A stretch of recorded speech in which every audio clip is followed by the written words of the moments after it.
federal government has stopped short of endorsing America's bombing in Iran, instead calling for de-escalation, dialogue and diplomacy, adding now is the time for peace. That's in stark contrast to our opposition, who quickly backed our American allies, saying they supported the strike action taken. President Donald Trump has warned of far greater attacks against Iran unless the country re-enters negotiations to pursue peace. For their take, let's bring in Social Services Minister Tanya Plibersek and Nationals MP Barnaby Joyce. Good morning to both of you. Tanya, morning. Does the government support the strikes by the US against Iran? Well, yes, we do support the strikes, and I know the Foreign Minister is going to be on your program later this morning to go into more detail. We certainly don't want to see full-scale war in the Middle East. It's a very delicate and difficult time, and we would absolutely encourage Iran to come back to the negotiating table. We've been saying that for some time now, along with the rest of the international community. Nobody wants to see Iran develop a nuclear weapon. We know that they have been enriching uranium towards that goal, and we certainly don't want to see them developing a nuclear weapon. But now is the time for reinvigorated efforts towards diplomacy, because a full-scale war in the Middle East would be a terrible thing for all of us internationally.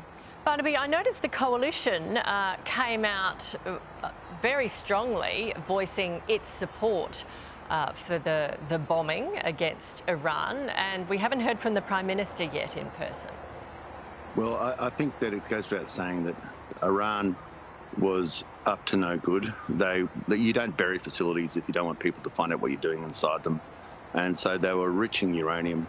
We've got a big concern now. We've got between 400 and 600 kilograms of highly enriched uranium. And enriched uranium, the atom bomb at Hiroshima was 64 kilograms of enriched uranium. So it gives you an idea of what's there.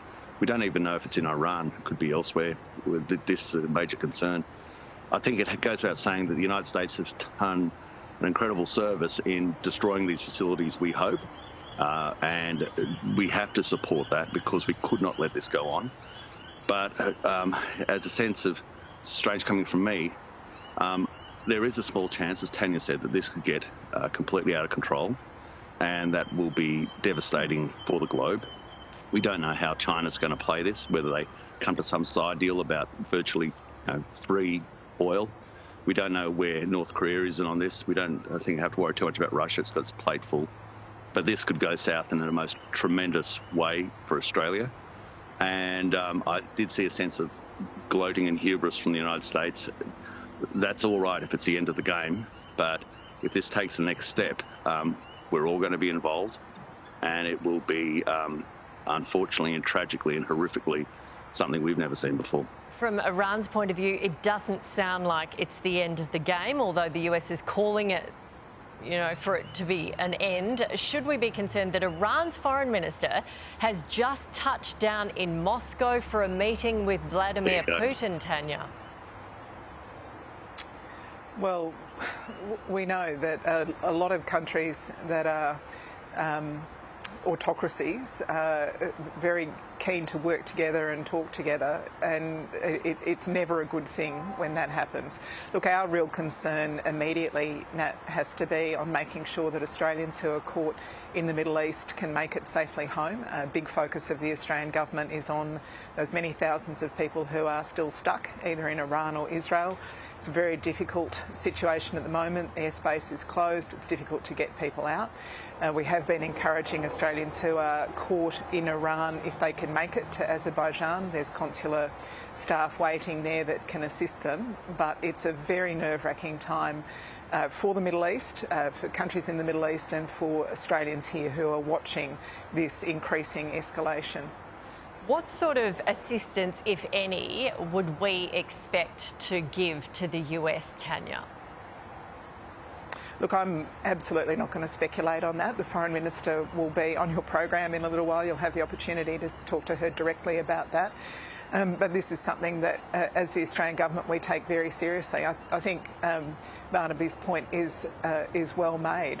There shouldn't be any kind of celebration or gloating about this. This is a very dangerous time internationally. We don't want to see Iran develop a nuclear weapon. The international community has been very clear with Iran that it should stop pursuing its uranium enrichment program. There's been no question about that. This step's been taken now to ensure that they don't continue on the path to developing nuclear weapons. The time now is to try and avoid further conflict and to bring Iran back to the negotiating table. Barnaby, if the US calls and asks for our help, do we give it? Well, you can't have an opt-in, opt-out agreement. We have major problems on our back door, and that is Taiwan. That is in our arc. That could be part of the encirclement of Australia. And if we have a weak United States or bad alliances or bad agreements, that is actually worse for us than it is for the United States. And so this is the circumstances that are before us now, and we've got to realise it. Australia has to, as I've been saying for so long, we have to become as powerful as possible, as quickly as possible, because of circumstances like this. And just as you've said, if you're now hearing that the Iranian minister is in Russia, they're not there for a cup of tea. They're there for the next step.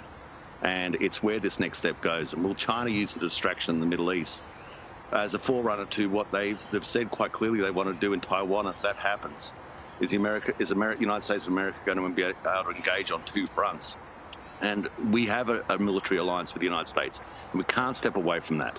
And the biggest fool if we step away from that is us, because we're the ones who, let's be frank, our defence force is way, way, way below what it's got to be. And if we don't have the United States as an ally, we have nothing.